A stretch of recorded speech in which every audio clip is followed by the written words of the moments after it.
Tuhan bersamamu dan bersama rohmu. Inilah Injil Yesus Kristus menurut Matius. Dimuliakanlah Tuhan.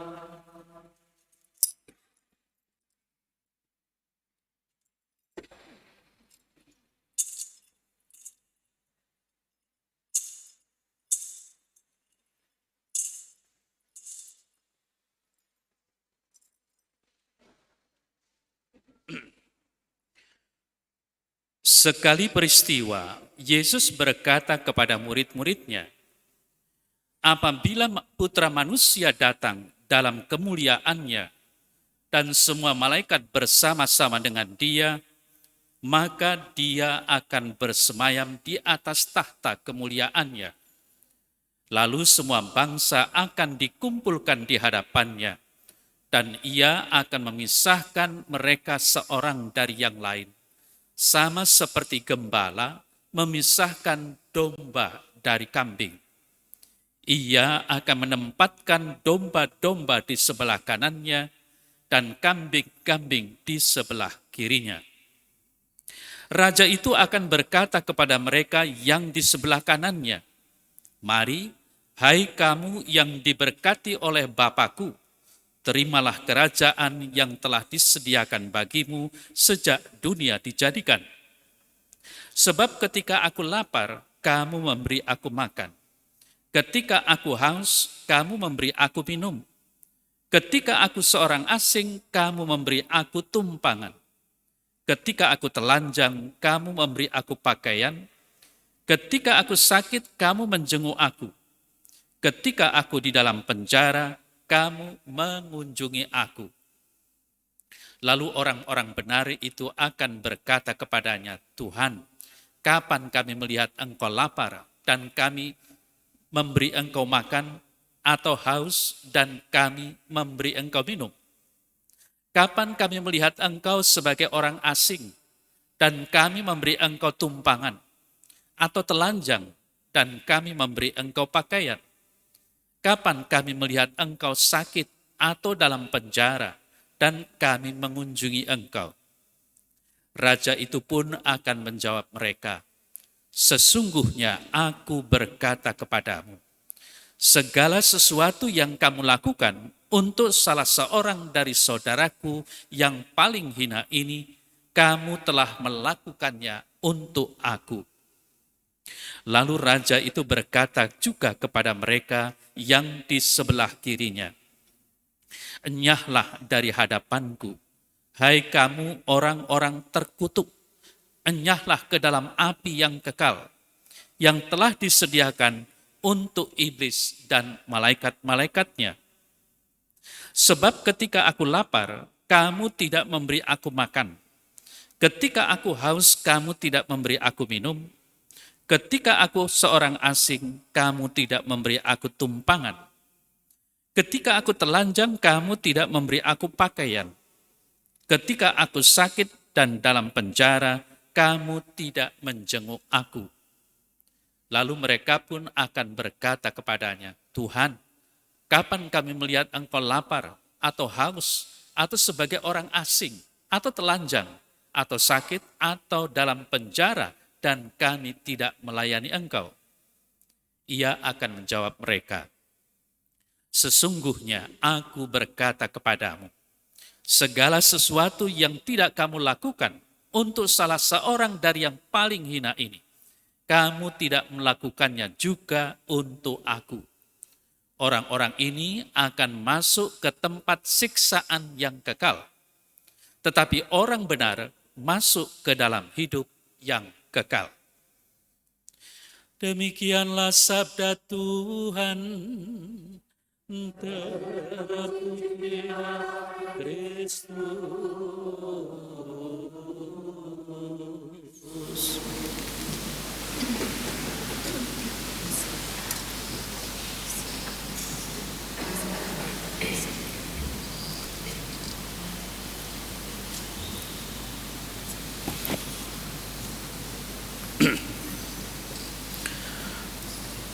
Saudara-saudari yang terkasih, beberapa minggu yang lalu saya memberikan permenungan dalam misa harian di Sustran mengenai domba dan kambing. Bagi yang pernah berziarah ke Holy Land, Tanah Suci atau Israel, mungkin tidak heran. Di sana terdapat yang namanya domba-domba yang digembalakan oleh seorang gembala, entah itu di padang rumput atau di jalan. Yang namanya domba itu selalu bergerombol dan mengikuti gembalanya kemana gembala itu jalan. Dengan kata lain, domba itu adalah binatang yang selalu mengikuti gembalanya atau pemimpinnya. Lalu kambing. Kambing berbeda. Kadang-kadang bergerombol, kadang-kadang terpencar-pencar. Seringkali yang namanya gembala dibuat pusing. Karena tidak seperti domba. Kambing itu bisa lari ke sana kemari, bahkan juga saling berkelahi satu dengan yang lain, tidak memikirkan gembala. Nah, itu kenyataan yang terjadi di Israel sana. Tadi kita mendengar apa yang terjadi pada akhir zaman. Dikatakan dengan jelas bahwa sama seperti gembala memisahkan domba dari kambing, ia akan menempatkan domba-domba di sebelah kanannya dan kambing-kambing di sebelah kirinya. Kita tahu maksud kanan dan kiri. Kalau kita mengatakan kepada seseorang bahwa kamu adalah tangan kanan saya, ini orang kepercayaan. Tapi bayangkan kalau dikatakan kamu tangan kiri saya, bukan kepercayaan. Sama halnya dengan domba dan kambing. Kalau domba itu di sebelah kanan, menunjukkan bahwa kelompok ini orang-orang yang disukai oleh gembalanya. Maka tadi disebutkan dengan jelas bahwa raja itu berkata kepada yang sebelah kanannya, "Mari hai kamu yang diberkati oleh Bapakku, terimalah kerajaan yang telah disediakan bagimu sejak dunia dijadikan." Berarti yang sebelah kanan, domba-domba itu terpilih dan mendapatkan berkat tidak lain adalah kerajaan Allah. Sedangkan yang sebelah kiri, kambing-kambing itu sebaliknya. Nah, mungkin ketika mereka hidup di padang gurun atau di jalan-jalan bersama gembala, mereka bersama-sama merasa sama satu dengan yang lain. Tapi ternyata dipisahkan. Dinilai berbeda satu dengan yang lain itu. Maka dari itu, saudara terkasih, ketika mereka sadar bahwa dirinya berbeda, maka bertanya, kapan aku memberi engkau makan ketika lapar? Kapan aku memberikan engkau minum ketika aku haus? Kapan aku memberikan engkau tumpangan ketika menjadi seorang asing, dan sebagainya, dan sebagainya. Jawaban Yesus jelas dan tegas bahwa aku berkata kepadamu, sesungguhnya segala sesuatu yang kamu lakukan untuk salah seorang dari saudaraku yang paling hina ini, kamu telah melakukannya untuk aku. Berarti apa? Berarti Tuhan Yesus itu mengidentikan diri, menyamakan diri dengan orang-orang yang membutuhkan pertolongan. Entah yang lapar, entah yang haus, entah yang tidak punya rumah, dan sebagainya. Lalu bagaimana dengan yang sebaliknya? Sama. Lalu akibatnya apa? Akibatnya mereka itu akan masuk ke tempat siksaan yang kekal, tetapi orang benar masuk ke dalam hidup yang kekal. Jadi yang sebelah kanan akan masuk ke surga, hidup yang kekal, yang sebelah kiri akan masuk pada siksaan yang kekal, neraka dalam bahasa sehari-hari. Ya. Nah, jadi jelas di situ. Nah, kalau semuanya ini menggambarkan tentang kita manusia beriman, kalau melihat begini kita nggak ada bedanya, sama saja. Kita tidak akan mengatakan bahwa kamu domba, kamu kambing. Ya. Tapi nanti di hadapan Allah akan menjadi jelas siapa yang taat kepada gembalanya atau tidak. Di sana Allah akan merasa, oh sebenarnya aku ini domba, sebenarnya aku ini kambing. Lalu kemana? Selanjutnya, saudara terkasih, kehidupan gembala, sadarilah bahwa kita ini adalah domba-dombanya gembala kita satu-satunya, yakni Kristus. Mengapa saya katakan demikian? Ingat ketika Yesus itu bicara dengan Petrus. Hai Petrus, apakah engkau mengasihi aku lebih dari yang lain? Lalu apa jawaban Petrus? Engkau tahu ya Tuhan, aku mengasihi engkau lebih dari yang lain. Lalu apa yang dikatakan Yesus? Gembalakanlah domba-dombaku, bukan domba-dombamu Petrus, tidak, tapi domba-dombaku. Berarti kita ini adalah domba-domba Kristus. Siapa gembala kita satu-satunya? Kristus. Itulah sebabnya mengapa dikatakan bahwa Yesus itu adalah gembala yang baik. Nah, kalau ada gembala yang baik, domba-domba itu pasti akan mengikutinya. Ya.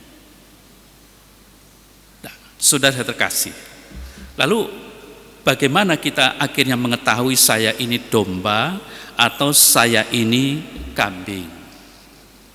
Apalagi dalam situasi zaman yang seringkali kita tidak bisa membedakan satu dengan yang lain. Jawabannya satu, kuncinya itu satu, yakni perbuatan kasih. Itulah yang membedakan.